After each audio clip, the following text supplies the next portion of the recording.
Are you tired of your cake sticking to the bottom of your pan? Here's a quick tip. Take your standard roll of parchment paper, cut it into squares.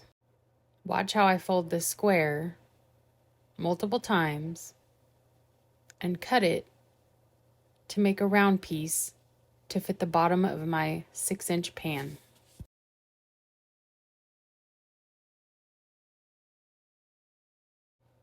Once I've got it folded as many times as I need, watch how I use the bottom of my pan to measure where to cut.